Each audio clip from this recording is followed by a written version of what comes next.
Absolutely not. We were treated like garbage. Tell me about that. We got no answers. If it wasn't for my persistence, all right, if it wasn't for my not missing one court date, except for the one where they dropped the murder and gang assault charge against Mary Saunders because Alvin Bragg's office did not inform me that they were doing that, which is my right to know that. I didn't get a chance to give my victim impact statement when they sentenced her to that 1 year time served. Okay, so they treated us like garbage. They didn't reveal any information. I had to do a lot of research myself. That's one of the reasons why I formed my Victims' Rights Reform Council, to help others and families of homicide victims, to help them navigate that court system, because we got no services. There is no services in New York City for victims. If there is, I have no idea what they are. Thank you, ma'am. Councilman Holden, you've called for legislation that would give judges more discretion when setting bail conditions for defendants who may pose a threat to public safety. Would you tell us a bit more about your proposals and why you believe they are important? Well, New York State is the only state in the union that a judge cannot consider how dangerous the defendant is. So if he's committed a number of crimes before, the judge can't consider that. The only state in the union. So that's why you have repeat offenders out on the streets.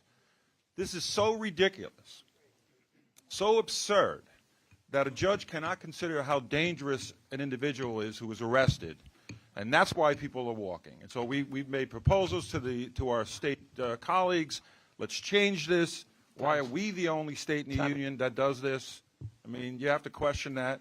But again, so many people doing this. Time of the gentlewoman has expired. Thank you, Mr. Holden. We'll sure you'll get more time. The chair now recognizes the ranking member from New York, Mr. Nadler.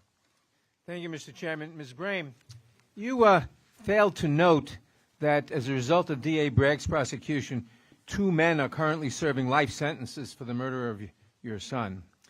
Mr. Kessler, in your testimony, you noted that New York City is safer than most cities and even most states in America. The police department's own data show that since D.A. Bragg took office, shootings in Manhattan have declined by 20%, homicides have declined by 16%, and the rates of virtually every other type of violent crime are lower during the first quarter of this year than they were at this time last year. In the meantime, homicide rates in places such as Ohio, Louisiana, Texas, and Arizona are much higher than in New York. As someone who studies crime trends, what do you think accounts for this disparity in safety between Manhattan and other parts of the United States? Thank you, Mr. Nadler. So I don't think any place in this country is really safe, okay, because we're awash in guns. New York is safer, and it's, on average, New York City is safer than Ohio, Texas, many other places. I think number one is gun ownership rates, okay? So gun ownership rates in red states tend to be about twice the gun ownership rates in blue states. There are other factors as well. Poverty rates matter. Educational attainment is often a correlation with crime. And I also think that in certain states, cities in those states are starved for resources because, frankly, the governors don't really care about getting votes in those states. And so I think some of the urban areas in southern states, the amount of police that they have per capita is far less than in places like New York City, and all the resources for schools and after-school programs. But I think number one is gun ownership rates. Thank you. How does New York City's murder rate compare to the national average? New York City's murder rate is 18% below the national average, and I believe has been below the national average every single year since 2010, and I think several years before that, between 2000 and 2010. How about assault? The assault rates are lower. And burglary? Burglary rates are lower. Larceny? Lower. And rape? Lower. And how do the incidence of those crimes in New York City compare to the national average? In all of those cases, New York City's rates are lower. How does New York City's murder rate compare to that of Ohio? New York City's murder rate in 2020, I should say Ohio's murder rate in 2020 was 59% higher than New York City's. And what about the rate of rape in Ohio compared to New York? The rate of rape in Ohio was 280% higher, Than in New York. And assault 34% higher, and burglary 146% higher, and larceny 346% higher than in New York. than How in do New the York City. incidence rates of those crimes in New York City compare to the national averages? Okay. New York City's murder rate is 18% below the national average. Rate of rape 58% lower. Rate of robbery is 102% higher. Rate of assault 16% lower. Rate of burglary 44% lower. Rate of larceny 71% lower. Rate of motor theft 58% lower. So lower on 6 out of the 7. Now, let's talk specifically about violent crime. Based on your review of crime data, does New York have a higher or lower rate of violent crime than Florida? Lower. And what about Louisiana? Lower. Kentucky? Lower. Arizona? Lower. North Carolina? Lower. If you were able to decide or given a choice of where to hold a hearing about violent crime in America, what are some of the cities or states where you think a hearing would be most needed and most effective, and why? Well, I think you could certainly hold hearings in places like, Louisville, very high rates. Jacksonville, very high crime rates there. There's a lot of Alabama, Mississippi, extraordinarily high murder rates in those states. Some in cities, some not in cities. New York City is, look, there's a lot of bad stuff that happens in the city because there's 8.5 million people here. But relative to the rest of the country, it's doing better. And finally, according to CDC data, the states with the highest rates of gun deaths are Mississippi, Louisiana, Wyoming, Missouri, Alabama, and Alaska. What trends are you seeing with respect to gun violence generally in red states? What we found when we looked at between 2000 and 2020 is the murder rate in red states, as defined by the 25 states that voted for Donald Trump in 2020 versus the 25 states that voted for Joe Biden. The murder rate in red states was higher than the murder rate in blue states in all 21 of those years. And over a cumulative 21-year period, it was 23% higher in those red states. And even if you took out the largest blue city in each of the red states, the murder rate was 12% higher in red states. Mr. Chairman, Thank you. parliamentary inquiry. Gentleman may state his parliamentary inquiry. Mr. Chairman, my parliamentary inquiry is, in light of the testimony you just heard, what is the mechanism for the committee to transfer this hearing to Ohio, where the crime rate is significantly greater than here in New York? Is there a motion? Not a parliamentary inquiry. It is about, I'm asking parliamentary, how do we move the venue so we can have a hearing in a city or state that has a serious crime problem? The state of Ohio. Not a properly stated parliamentary inquiry. The gentleman's time is expired. Appeal the ruling of the chair. It's not appealable ruling. Mr. Jordan, I'm sorry. If Mr. Nadler is going to make derogatory... Thank you. Thank you. I do think that there is a reason why we're in this jurisdiction. But first, let me just say, all of us on this committee, no matter our party, are opposed to crime, and all of us have sympathy for victims of crime. It's acceptable. But I will say also that we don't have jurisdiction. The federal government does not have jurisdiction over state and local prosecutions. That's up to the voters of each state and each locality. But if we were going to have a hearing that we have no jurisdiction to deal with, I think we might go to a place in the Speaker's District, which has much higher crime rates than New York City. As has been mentioned, Bakersfield has a homicide rate of 13.7% per 100,000 people. New York is at 5.5 for the same amount of residents. And I'll note also that 100% of the fatal officer-involved shootings involved a gun. Mr. Jordan, in his opening statement, mentioned his sympathy for the police. We all have that. I also have sympathy for the officers who defended us against a MAGA mob, unlike some members on the other side of the aisle. I think it's pretty obvious that we're in New York because of the case of New York versus Donald J. Trump.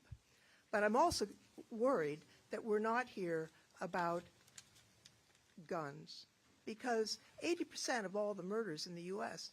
are committed with a gun. We had 155 mass shootings so far this year. Our colleagues on the other side of the aisle have prevented any kind of sensible gun violence legislation from passing to keep us safe. Now, you know, we're not the only country in the world with people who want to do bad things or with people who are unstable, but we're the only country in the world that has mass shootings practically every other day, and that is something that's within our jurisdiction, and we ought to take some action. This is a choice that we are making to allow all the children of America to go into school worried that they're going to be the victim of a mass shooting, and it's a scandal that we have done nothing about it. Now, talking about the people versus Donald J. Trump, we don't have jurisdiction over that either.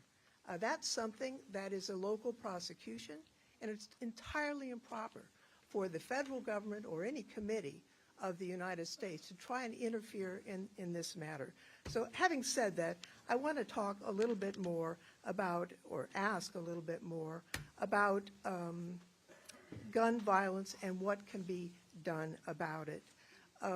Ms. Fisher, it's been suggested, or Mr. Kessler, either of you, that somehow having more guns would make us safer. Do the statistics actually back that up, that having more guns makes for a safer community? States with strong gun laws have lower rates of gun violence. And one of the things that's important to say here is that crime is going down in New York City, thankfully. But there is more that can be done by Congress to enact strong universal background checks, a strong extreme risk protection order law at the federal level, and to fund state laws. There's more that can be done to enact safe storage laws and to combat the trafficking crisis. And Congress is standing idly by and not doing anything. Let me ask you about, some of our colleagues have suggested that we defund the prosecutor's office here in Manhattan. It's my understanding that the majority of the funds comes from an annual grant to the office's Witness Aid Services Unit that provides services to victims of crime. What would the impact be of eliminating those services, if you know, Ms. Kessler? Or Fisher? Ms. Fisher? Sure. We need to be investing and putting more resources into victim services and supporting victims. As you heard here today, we need to be giving victims more mental health support, more social support. We need to be helping them find access to compensation, not only for funeral expenses, for hospital expenses, to make up for lost income. Let me just say, I want to thank all the witnesses, including the victims of crime. I fear that you are being used for a political purpose, despite your sincerity. Gentlelady's time has expired. Gentlelady's, the committee will be in order. The gentlelady's time has expired. The gentleman from Florida, Mr. Gates, is recognized for 5 minutes. Our criminal justice system is insane. It's dangerous. It's harmful. And it is destroying the fabric of our city.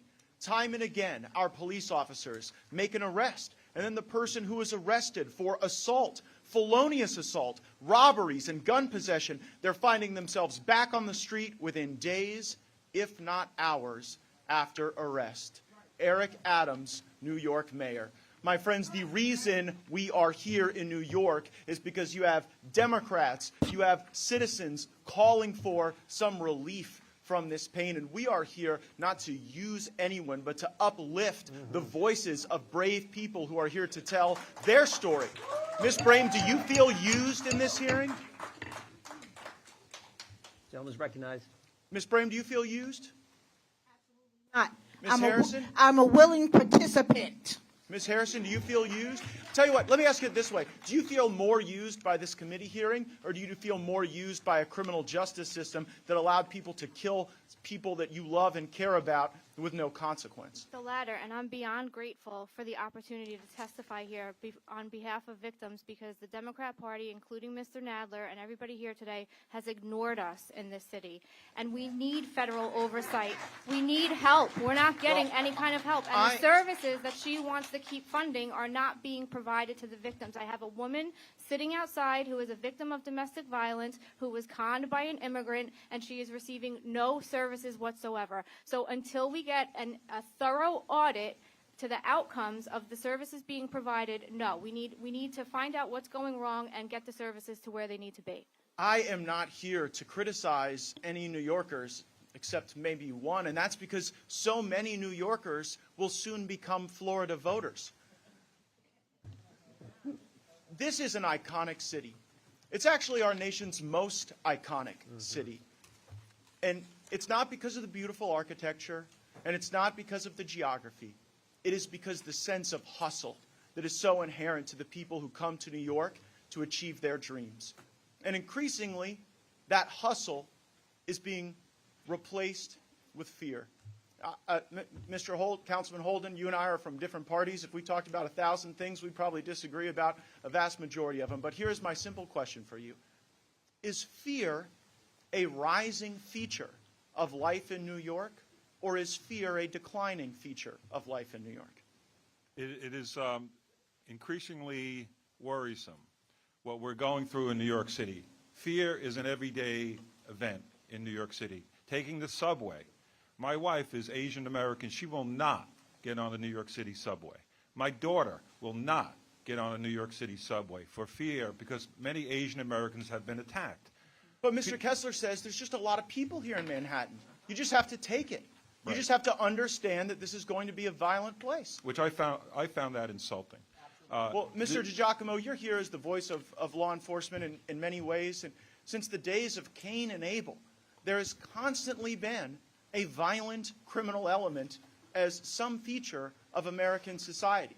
And the lives we all get to live are lashed to whether or not we put that violent criminal element in charge, or whether or not we constrain it for the sake of people who want freedom. And so my question for you is, when the day one memo of Alvin Bragg changes the way resisting arrest is treated, so people can resist arrest against law enforcement and not actually face a consequence for that, what does that do to the enterprise of policing? Well, it makes the officers and the detectives on the street, their job, that much harder. Everything becomes confrontational or physical, and they put themselves, the police officers and detectives, are in harm's way. Well, now, we don't want to do that, but I have only a moment left, and I have to address this matter of crime rates that my colleagues keep talking about. And to the extent that there is an impact on crime rates in major cities, I would suggest that that is exactly what you get with the Sorosization of the United States justice system. And in places like New Orleans, Louisiana, in places like Tampa, Florida, in Jacksonville, Florida, in Tucson, Arizona, increasingly George Soros is putting in upwards of $40 million to elect 75 DAs to be able to engage in these downgrades. And by the way, not only are they downgrading the violent things, they can't even win the cases they try. Mr. Holden, you pointed out the fact that Alvin Bragg is actually terrible at losing in court. And since I don't have time, I would ask you for the record, since he keeps losing all of his cases, we might opine as to why, and we might seek a better utilization of the federal resources that we provide. Thank you, Mr. Chairman. I yield back. Gentleman yields back. The chair now recognizes the gentlelady from Texas, Ms. Jackson Lee. Thank you very much, Mr. Chair. Let me indicate I abhor crime. I abhor victimization, the victims that suffer. I want to prevent crime. I want to pay tribute to all of the law enforcement in this room and outside, and those in Houston, Texas, from where I come from, of which I have a deep and abiding affection and relationship with. As a Democrat, I will not sit here, as my predecessor said, Barbara Jordan, and see the diminution of the Constitution, the destruction of what we believe in and our values. I want to stand here and be supportive of everyone who is before us, but I want to do it in a way that is befitting the patriotism of this nation, the very soldiers that are on front lines wearing uniforms of people of color and otherwise. I abhor anti-Semitism, if you will. I abhor people being violated through domestic violence, and it was Democrats who fought extensively for the Violence Against Women Act, which has put a lot of money in the state of New York and other states. Let us work together. Let us find facts that really address this question. And that is what I'm going to try to do. First, I think it is important to note that the monies that the Republicans want to cut are monies that would help victims. We don't want victims, but we need to have resources. My own crime victims in Houston say, we're lonely. We need to be taken care of after the incident. And I agree. And I brought money to the Houston Police Department. Let me ask Ms. Vaughn, there are many things that we can do better. Excuse me, Ms. Fisher. There are many things that we can do better. And I clearly like you to talk about the importance of a storage bill. I've introduced the Kimberly Vaughn Safe Storage Act. What does that do in terms of bringing down gun violence? Thank And you, my time is short, so I appreciate it. Thank you, Representative. We need safe storage laws to ensure that children can't access guns that shouldn't have them, to ensure that individuals who are in crisis can't access them and potentially commit suicide and mass shootings. Safe storage laws work. We have a strong one here in New York State, and Congress should enact one as well. And can I just ask a yes or no, are mandatory red flag laws good? Yes. Should we rush to Washington and implement a ban the assault weapons? Yes. And can we do better in passing stronger gun safety legislation? We know we've had one bill, but can we do better? We absolutely can do better, and we need comprehensive reform, and we need it urgently for all Americans. Mr. Kessler, can you quickly respond to the question of violence? Can you, under oath as you've taken, affirm that violence or gun violence in a myriad of ways is going down in this state? I just want to hear you say it again. Yeah, it is absolutely true, and it's also 18% below the national average in New York City. And New York State has a far lower murder rate than the country as a whole. Quickly, thank you very much. Ms. Fisher, what percentage of guns are found in New York come from other places? Over 70% of guns that are used in crimes in New York City and across New York State come from out of state, the iron pipeline from weak gun law states, including Florida and the Carolinas and Georgia. Let me ask the Councilmember Holden, thank you for your service. You said you're a lifelong New Yorker? That's correct. And you therefore lived in New York in the 70s, 80s, 90s, and so on? Yep. Did you say in an article recently, I've never seen the lawlessness we're seeing now? Yep. And so do you realize and recognize this pamphlet, Fear City, in the 1970s? And so apparently we've had some ups and downs. This is Fear City, a survival guide for visitors in New York City of New York by NYPD, 1975. I asked unanimous consent to put this in the record. Without objection. And so we've had our moments. We do better if we work together rather than we cast about what is bad and what isn't. Let's work together. Let's get the funds. Let's get the appropriate justice for these victims. Let me quickly go to this point. We are here wrongly because you're here rightly. You are here rightly. But we're here wrongly because District Attorney Bragg, because of Trump, has been called, he called him, a saurus-backed animal, a dog whistle. And then, of course, other Republicans have followed likely. By the way, Republicans have threatened to defund the ATF, alcohol, tobacco, and firearm, that does a lot on trafficking. This office, because of these threats, white powder has come. He's had threatening and racially charged calls into the district attorney. I indicated to you my belief and love in democracy. I want justice for you. But this is an absurd and poor reflection of who we are as Americans, who I am as a Houstonian. And I believe in bringing people together. We need to bring people together and work on the solutions. I ask unanimous consent to place in the record 3 are charged with selling ghost guns, including assault weapons. I'm asking unanimous consent. Yeah, without objection. And the welcome to Fear City, unanimous consent. Without objection. With that, I yield back. I thank you, and I thank the witnesses out of the bottom of my heart. Gentlelady yields back. Chair now recognizes himself for 5 minutes. Mr. Holden, you were born in New York City? Yes. You were raised in New York City, went to grade school and high school here in the city? Yep.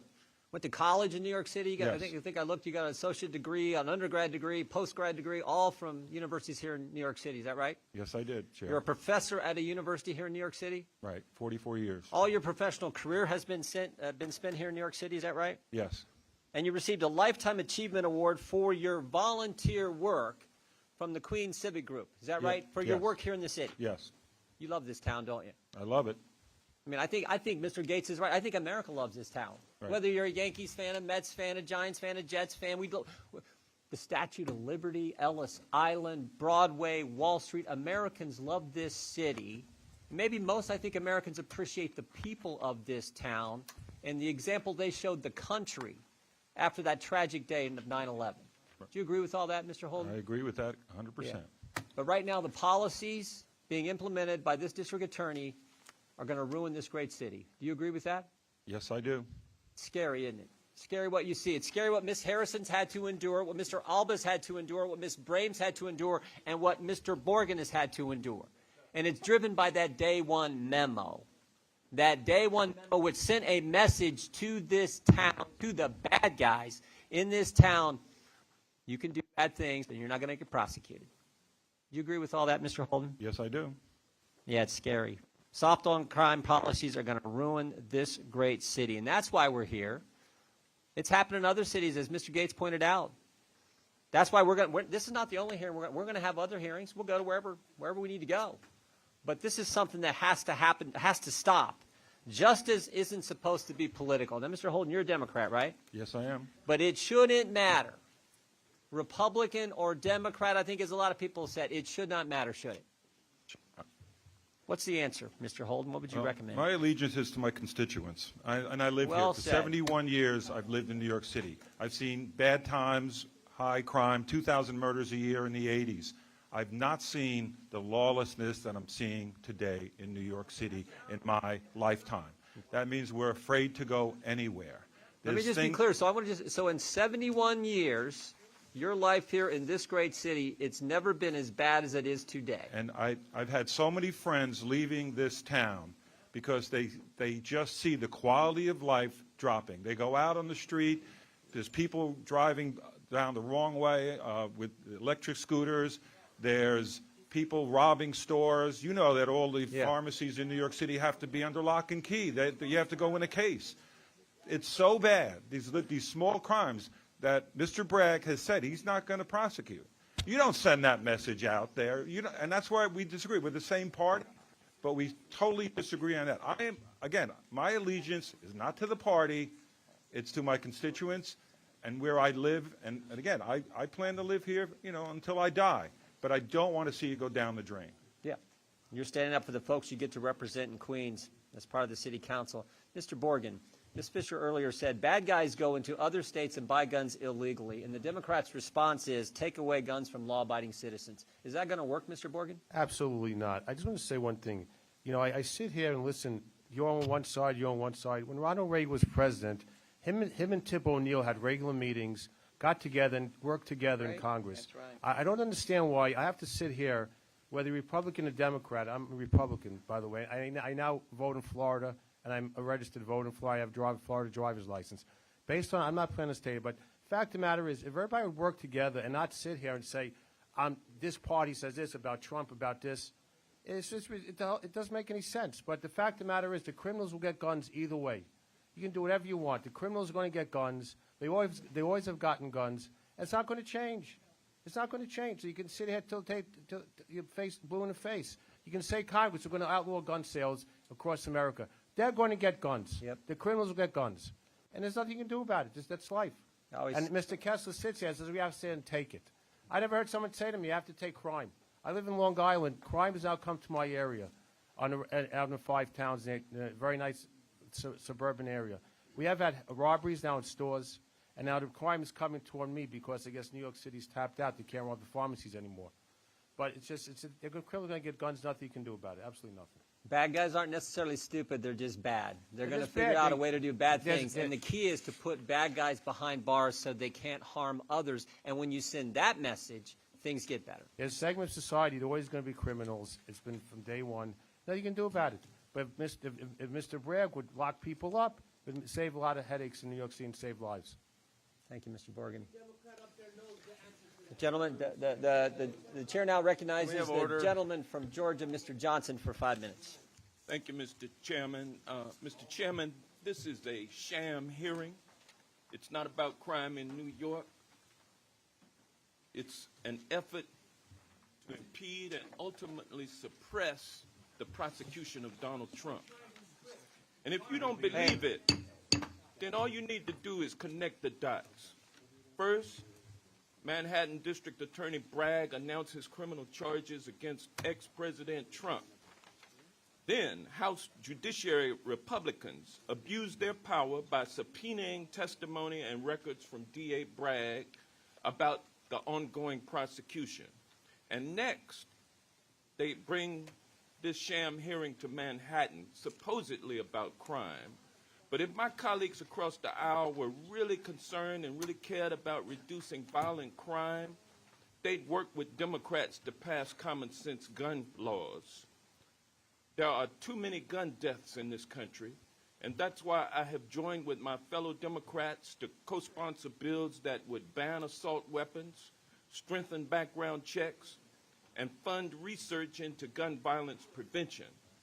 Meanwhile, MAGA Republicans continue to resist even the most basic reforms like universal background checks. If Republicans really wanted to stop violent crime, they would be in D.C. right now, working with Democrats to pass common sense gun legislation.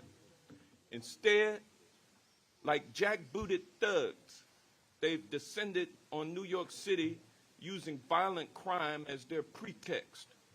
The MAGA Republican extremists are not interested in gun violence or even knife violence.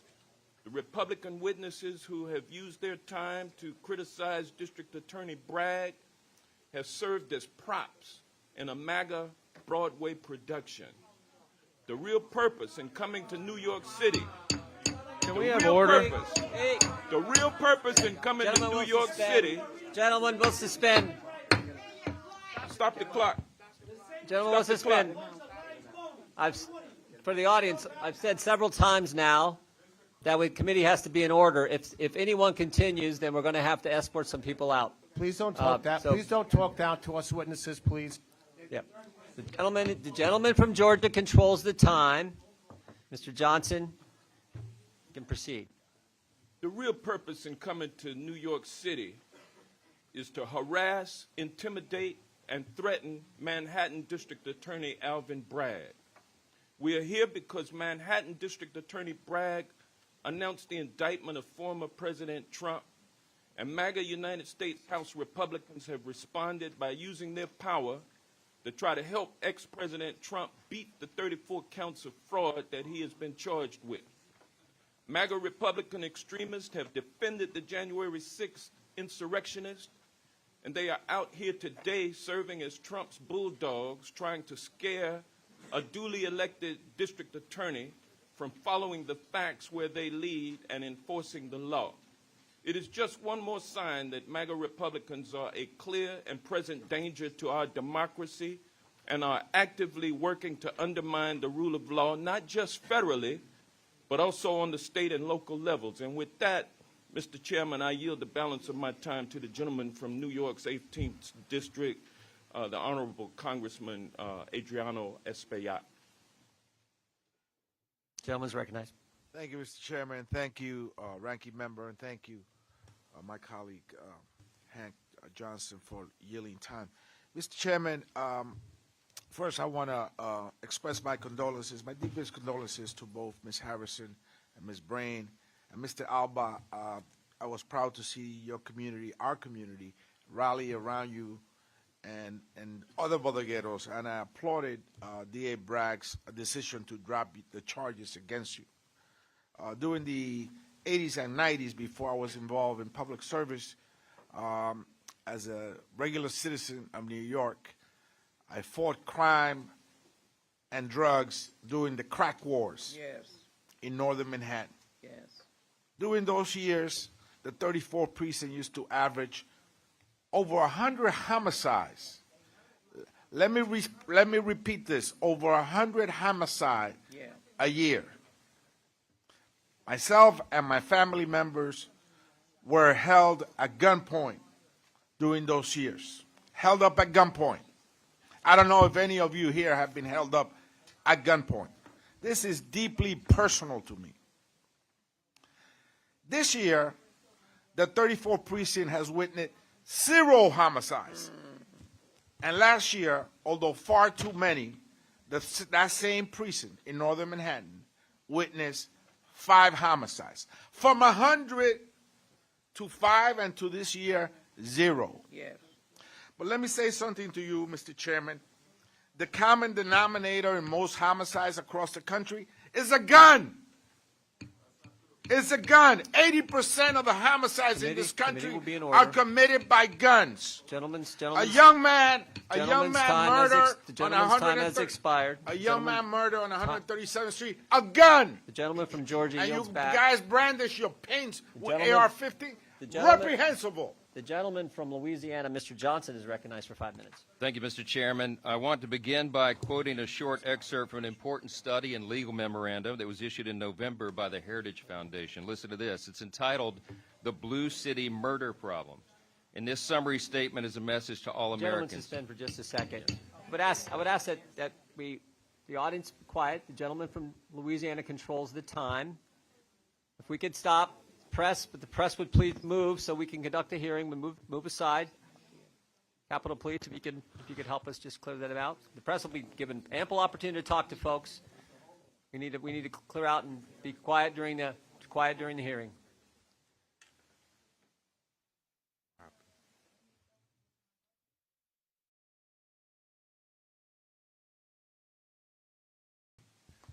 Committee will be in order. Gentleman from Louisiana is recognized for 5 minutes. Here's the quote. Your public safety as a resident is dramatically impacted by your district attorney and whether he or she is a George Soros-funded rogue prosecutor or a law and order prosecutor, by your police department, and by whether the local politicians support and adequately fund the police and prosecutors' offices. It goes on. This is why the Soros rogue prosecutor movement has concentrated its fire at identifying, recruiting, and funding candidates for local district attorney races. By elevating pro-criminal and anti-victim zealots into office, the rogue prosecutor movement destabilizes the safety of our communities, treats criminals as victims and police as the criminals, and ignores real victims. America's sky-high murder rates, for example, are almost exclusively cabined in cities run by Democrats and with Democrat district attorneys, many of whom are bought and paid for by George Soros.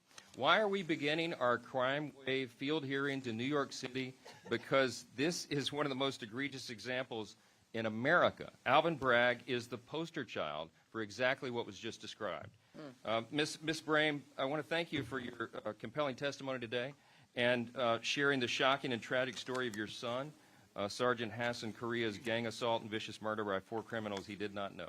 In your written statement submitted today, you wrote this. You said, quote, D.A. Bragg has demonstrated over and over again that he has no regard or concern for human life or victims of crime by instituting his ADAs to not prosecute violent recidivists and ultimately release them back to the streets to victimize and terrorize more innocent New Yorkers, unquote. You heard Mr. Nadler and Mr. Kessler and others share their manipulated statistics this morning, suggesting that New York City is, quote, one of the safest big cities in America. But you and other New Yorkers don't agree with that, I know. Mr. Holden just said our people are afraid to go anywhere because this is the worst lawlessness in the city's history. How do you respond to these claims that this is just a magical, safe city right now? Well, you know, I think that the average New Yorker doesn't care nothing about no statistics, okay? Especially in the black and brown communities. We care about the mothers who have to visit the morgue to identify their dead child's body. We care about the mothers who have to lean into the coffin and watch them lower that top down on that child and they know they'll never see them again.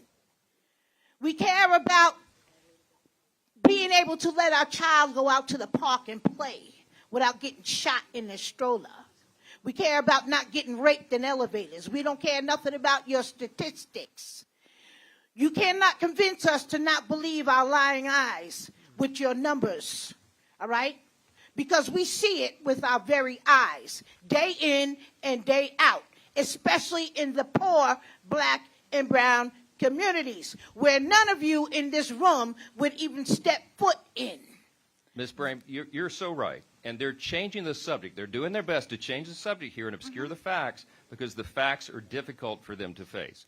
The objective fact is that Manhattan has instituted pro-crime, anti-victim policies that have resulted in an increase in violent crime and created this dangerous situation in the community. And in one America's once great cities that was the symbol of freedom and opportunity and liberty.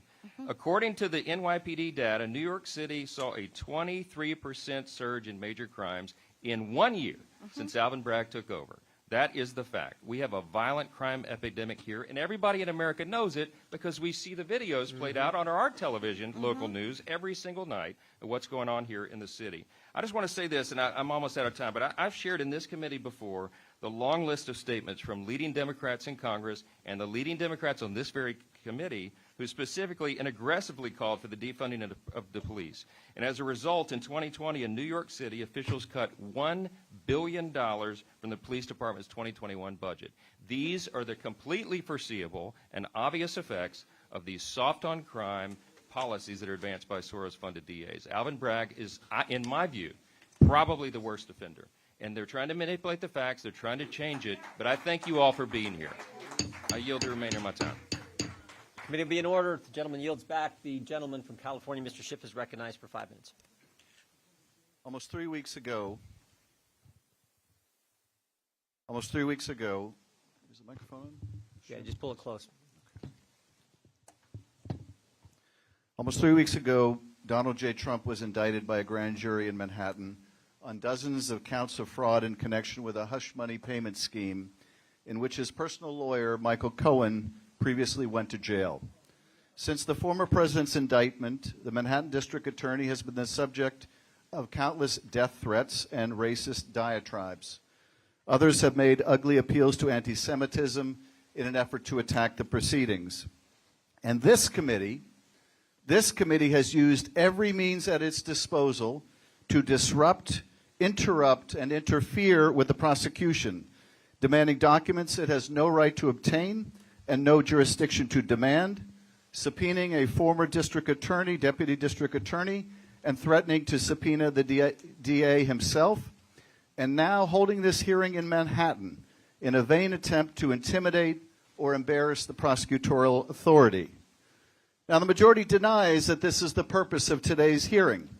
They would have you believe it is a mere coincidence that all of a sudden and out of the blue, the chairman decided that the state of New York is a wonderful place to do a hearing. Not the chairman's home state of Ohio with its high rates of murder, but New York State. And of all the cities in New York, they would pick New York City. And of all the boroughs in New York, they pick Manhattan. Apparently, Manhattan is just lovely this time of year. What a remarkable coincidence we are meant to believe. Of all the gin joints and all the towns in all the world, we just happened to walk into this one. How absurd. Of course, this is not a coincidence at all. Instead, it is the GOP leadership in Congress doing what it has done best for the last 6 years, and that is to act as the criminal defense counsel for Donald J. Trump. Well, let me tell you this. Capitol Police. Gentlemen will suspend. Capitol Police. Capitol Police will remove the gentleman from the audience. Let me tell you this. Gentlemen. Let me tell you this. Let me tell you this. Donald J. Trump. Gentlemen will suspend until we got order.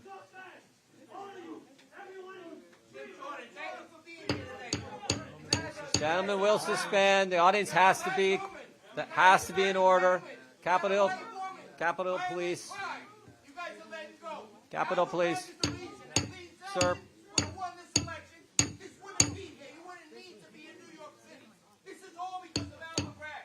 Can we have order? We're working on it, Mr. Schiff. Gentlemen.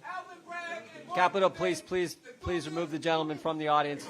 No, you got to go. You got to go. I'm sorry. I've given you several warnings. You got to go, unfortunately.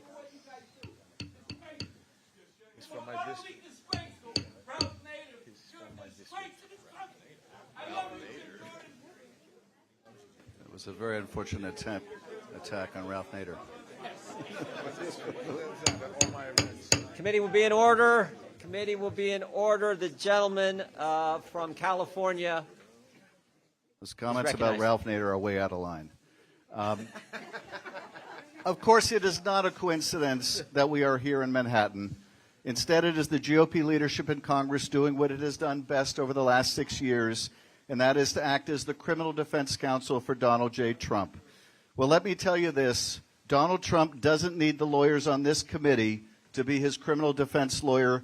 He has plenty of those already. Nor is that the role of Congress. Quite the opposite. Our role should be to defend the rule of law, not tear it down. We should be defending the principle that no one is above the law, not attempting to establish a new principle that if you are politically powerful enough, you get a pass. We should be defending the independence of the grand jury and the safety of a public servant enforcing the law, not adding to the dangers to both. The Manhattan District Attorney has the burden of proving Donald Trump guilty beyond a reasonable doubt. A jury of ordinary citizens will have the responsibility of determining whether he has met that burden. That this process will be the same for a former president as it would be for his lawyer or his driver or his doorman or his neighbor is the strength of a democracy, not its weakness. The first thing Chairman Jordan said today was that this hearing is about the administration of justice, but more accurately, it is about an effort to interfere with the administration of justice. He said that here in Manhattan, the scales of justice are being weighed down by politics, and they are, but only today. And by this committee's actions in trying to intimidate the Manhattan DA for having the audacity to believe that in America, being rich, being powerful, even being president of the United States, does not entitle you to violate the law with impunity.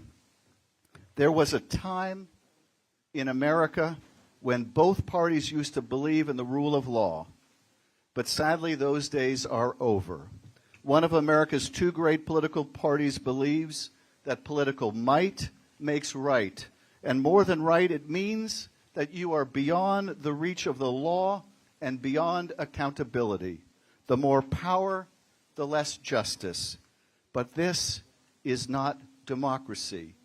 This is the antithesis of democracy. I yield back. Gentleman yields back. The gentleman from Arizona is recognized for 5 minutes. Thank you, Mr. Chairman. I appreciate all of our... Texas, and the gentleman yields back. The chair now recognizes the gentlelady from Pennsylvania, Ms. Dean. Thank you, Mr. Chairman. I thank all of the witnesses for being here today. Would the gentlelady yield for a moment? Yes, Mr. Nadler. Thank you. I just want to answer Mr. Jordan's question. Last year, when we were in control, the Democrats in the House passed very comprehensive gun control legislation.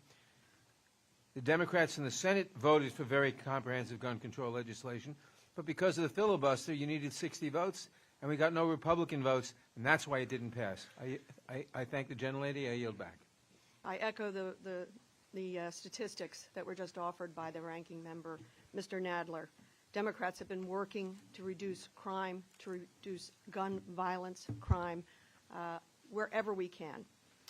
And let me say, everyone, I believe everyone in this room has sympathy for the horrific stories, the horrific losses of life, the horrific attacks, the anti-Semitic attack on your son. We have great sympathy. We hear you. You are properly raising your voices. Don't let anything that we have to say indicate that we don't think you should be lifting your voices. But there is an underlying sham going on here. I know you don't like to hear it. Your voices are important, but two things can be true at the same time. We are not properly here. It is not our jurisdiction to oversee or to interfere with an independent district attorney's office. We are not properly here. This is not our jurisdiction.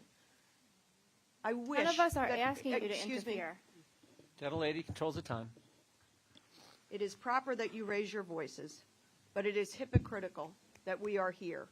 If this committee wants to do something about violence in this country, about the horrific losses of life, do something.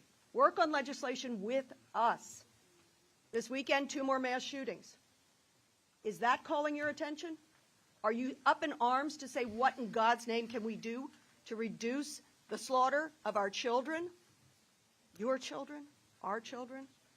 It's the 3rd Monday of April, and so far this year, more than 5,000 people have been killed by gun violence. Another 9,200 caught in the crossfire. Nearly 500 children and teenagers have died because of rampant gun violence. We know that number of families devastated and lives forever altered is even larger. And we're only in the 4th month. None of this is new. Hearing after hearing, one Congress to the next, the numbers keep repeating themselves. More than 200 people a day shot. 40,000 people a year killed by guns. We know all this. Facts are supposed to influence action. Horrifying facts are supposed to elicit a response. Yet my Republican colleagues prefer gesturing about violent crime rather than doing something about it. I'm reminded of the character in Succession, the late Logan Roy, said, "You are not serious people.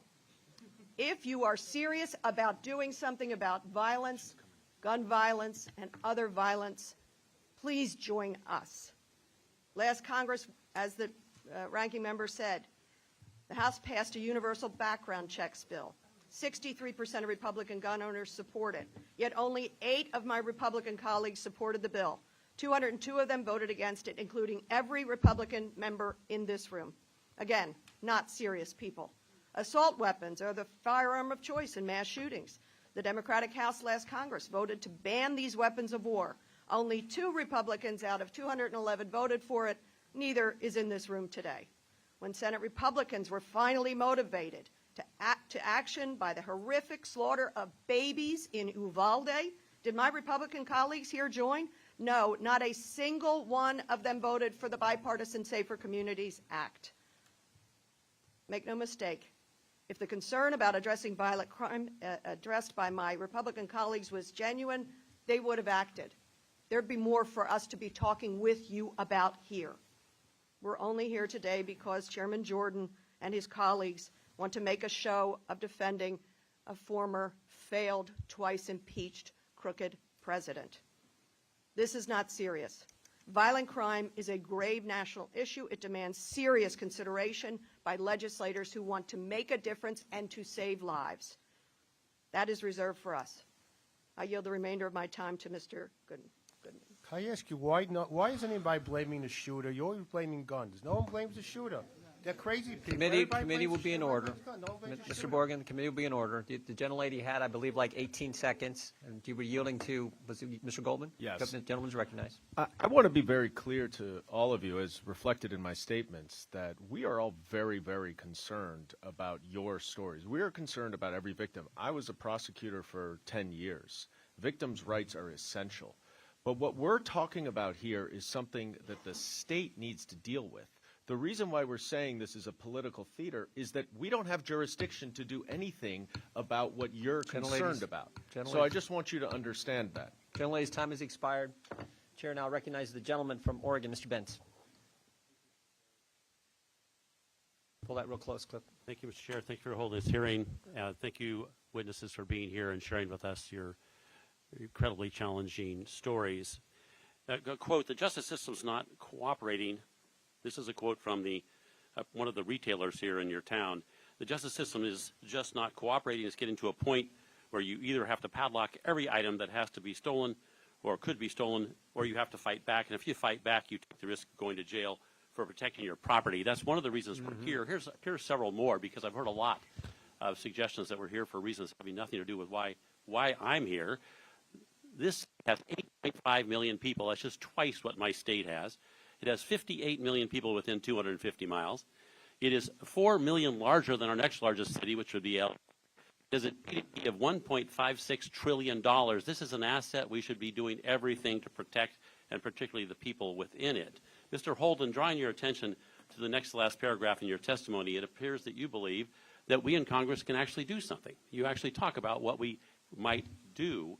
And so I would like you just to elaborate just a bit so that people aren't thinking that we're just here for show. We can actually do something. Can you go to that next to last paragraph and share your thoughts? Yes. When the public is not being protected, when we fear for our safety day in and day out, we lose our freedom. And if Congress can't do something, then I don't think anyone can. You can do this with funding. You can do this with certainly federal attorneys jumping in, prosecutors. There's a lot of things I think Congress can do. I'm here because, and as a Democrat, I don't agree with a lot of my party's stances on things, and I'm more of an independent person. But I've been on 6 years in the city council, and they've never held a hearing on victims' rights.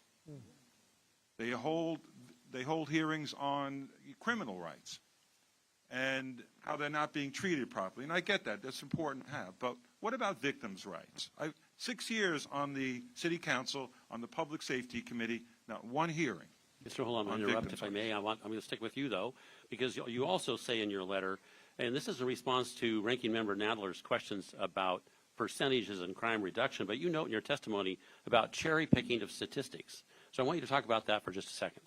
You note that it's easy to twist these numbers around, and I'm kind of reminded about something that was said a little earlier, that it's easy to focus on percentages, but we should be focusing on the real numbers, as Mr. Tiffany pointed out, the thousands when we talk about percentages as though it's meaningless. Tell me what you say in your letter. That's a real thing, because I have businesses, and I have one individual owns 4 gas stations in my district, and he's from Southeast Asia. He's an immigrant. He is living the American dream until recently, until 2019, when the bail reform package went through the state. He says a good day for me and my 4 gas stations when I'm not held up. We consider it a good day. He's losing $2,000 or $3,000 a day in the 4 gas stations with petty theft and being held up. It's a serious issue, and we fought to get crime. We had 17 straight years in New York City of crime reduction up until 2019, when they pushed the bail reform and discovery through the state. And now crime is going up. And again, 13 years we've had an increase in crime. So anybody cherry picking those numbers, and anybody who's a real New Yorker knows that we had low crime, and we were proud of that. We were the safest city in the United States. Not anymore. Thank you. We're just a few seconds left, and I just want to say that I'm happy we're here in New York. But for those of you who want to see the consequences of lax prosecution practices, come to Portland, Oregon, and look at what's happened to that beautiful city where I went to law school years ago, and you can wander around in downtown Portland without fear of anything happening. The restaurants were great. The cultural scene was great. In the last 3 years, that has changed so dramatically. It is ridiculous. And if you want to see what happens when you don't prosecute people for throwing bricks through windows, starting fires in downtown, running everybody else out, come to Portland. It's so incredibly sad. But I'm going to come back to New York for a moment. My last little phrase here is, despite what you folks are enduring here as a result of runaway progressivism, you still have these wonderful people, the police, working for you, and I'm happy for that. But I tell you, as I sit here and listen to Democrat politicians use rampant crime and violence to justify more restrictions on possession of firearms, I must say, please, let's turn our attention to the good things we can do in Congress. And with that, I thank you all and yield back. Gentleman yields back. Thank the gentleman. Gentleman from Maryland, Mr. Ivey, is recognized for 5 minutes. Thank you, Mr. Chairman. Just a brief response to that. I mean, yes, we're thinking about gun control and trying to reduce gun violence because of Nashville and Louisville and Alabama yesterday. So it seems to me that it's unsustainable. We need to do something to address it. I believe the Second Amendment is important, but I think protecting second graders from being killed is important as well. Ms. Harrison, Ms. Brame, Mr. Borgen, I want to commend you. I was a prosecutor for 12 years, 4 as a federal prosecutor, 8 as a local prosecutor in Maryland, which is kind of the birthplace of the victims' rights movement. And so I understand that what you're doing and the role that you play In fact, it really transformed the criminal justice system in the 90s and the 2000s, and I encourage you to continue on. You don't need that. I can tell just by what I've heard from you today, you're going to sustain it and keep fighting on behalf of your loved ones, but I commend you for what you've done. I did want to say this with respect to whether this is serious or not, and I'm not going to look in people's hearts and try and judge the motives for whether these hearings are serious or not, or what's behind them. But I'll say this: we've got Republican colleagues who've introduced legislation to eliminate the ATF, eliminate the FBI. Mr. Trump called for defunding the Department of Justice and the FBI.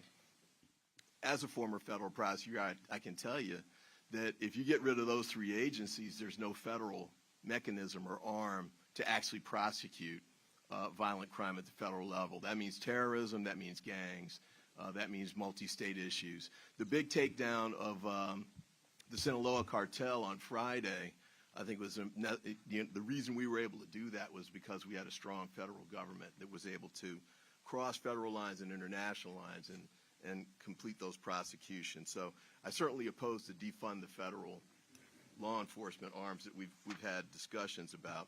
And with respect to the funding in general, I think even at the local level, the federal government can and has been helpful and should be more helpful too from a funding standpoint. I think it's right, we can't really meddle in local prosecutions per se, but funding for victims' rights, for resources, for training, for hiring and retention police officers, because I know police departments are competing now for a shortage of officers. So I think it's important for us to try and step in that way. But I would encourage my colleagues on the other side to speak about the specific types of proposals they would put forward at the federal level to address the local crime issues that you're talking about here today, because I haven't heard any so far. With that, I'll yield the remainder of my time to Mr. Goldman.